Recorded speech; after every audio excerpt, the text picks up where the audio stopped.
Hello friends, welcome back to our channel. అందరికీ good morning friends. And ఈరోజు మీకు మనం వెబ్సైట్స్లో లింక్ ఎట్లా యాడ్ చేయాలనేది మీకు చూపిస్తాను. సో జస్ట్ మీకు సింపుల్గా చూపిస్తాను, షార్ట్ లాంగ్గా చూపెట్టాను. మీకు జస్ట్ క్లారిఫికేషన్ కోసం మీకు ఎట్లా యాడ్ చేయాలి అనేది మీకు డైరెక్ట్ చూపిస్తాను. లేకపోతే దానికి చాలా టైం పడుతుంది లింక్ యాడ్ చేయడానికి. మీకు చూపిస్తాను. సో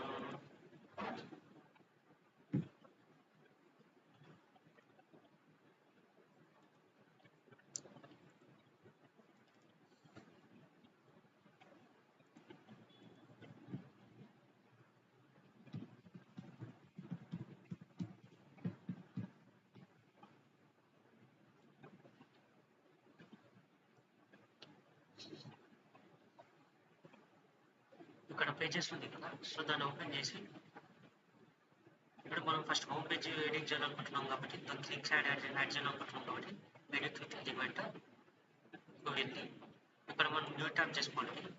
ఇక్కడ మనం దీనికి న్యూ వెబ్సైట్ ఓపెన్ చేసిన తర్వాత ఇక్కడ పేజెస్ ఉంది కదా, సో పేజెస్ దగ్గర ఆల్ పేజెస్లోకి వెళ్ళి ఇప్పుడు మనం ఫస్ట్ ఇప్పుడు ఏది ఎడిట్ చేయాలనుకుంటున్నామో దానికి మనం ఆ పేజ్లోకి వెళ్ళి వ్యూ చేసేసి దాన్ని కాపీ చేసేసి మనం అక్కడ యాడ్ చేసాను. సో మీకు సింపుల్గా చూపిస్తాను, మీకు అర్థమైపోతుంది. ప్లీజ్ ఫుల్గా చూడండి వీడియో, అప్పుడే మీకు పూర్తిగా అర్థమవుతుంది. లేకపోతే మీకు అర్థం కాదు, స్కిప్ చేయకండి అసలు.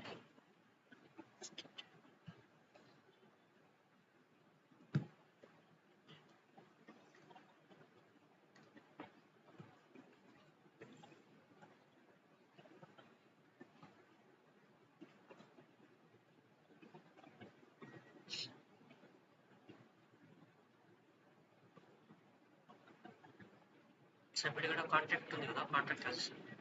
సో ఇప్పుడు మనం దీనికి లింక్ ఎట్లా యాడ్ చేయాలని చూపిస్తాను. అంటే నేను బ్యాకప్ చేసేస్తాను. చేసిన తర్వాత మనం ఏం చేయాలని చూపిస్తాను. అది అయిపోయింది కదా. ఇప్పుడు మనం ఇప్పుడు ఏం చేయాలంటే కాంటాక్ట్ ఉంది కదా ఇక్కడ పేజ్, ఆ కాంటాక్ట్ పేజ్ దగ్గర మనం ఇప్పుడు వ్యూ ఆప్షన్ ఉంటుంది కదా, సో వ్యూ చేసి ఇక్కడ కొత్త లింక్ వచ్చేస్తుంది. మనం ఇక్కడ వ్యూ ఉంది కదా, సో దాన్ని కాపీ చేసి సో ఇప్పుడు ఇక్కడికి వెళ్ళి కాంటాక్ట్ ఉంది ఇక్కడ స్లాష్ తీసాలా, లేకపోతే మనకు లింక్ అనేది యాడ్ కాదు. ఇప్పుడు నేను స్లాష్ తీసేస్తున్నా కాబట్టి కంట్రోల్ వ్యూ చేసేసి మనకు కాపీ అయిపోతుంది. సో ఇట్లా మనం నేర్చుకోవచ్చు. నేర్చుకున్న దాని లింక్ మనము వ్యూ చేసేసి దాన్ని మనం కాపీ చేసేసి ఇక్కడ పెట్టేసి సింపుల్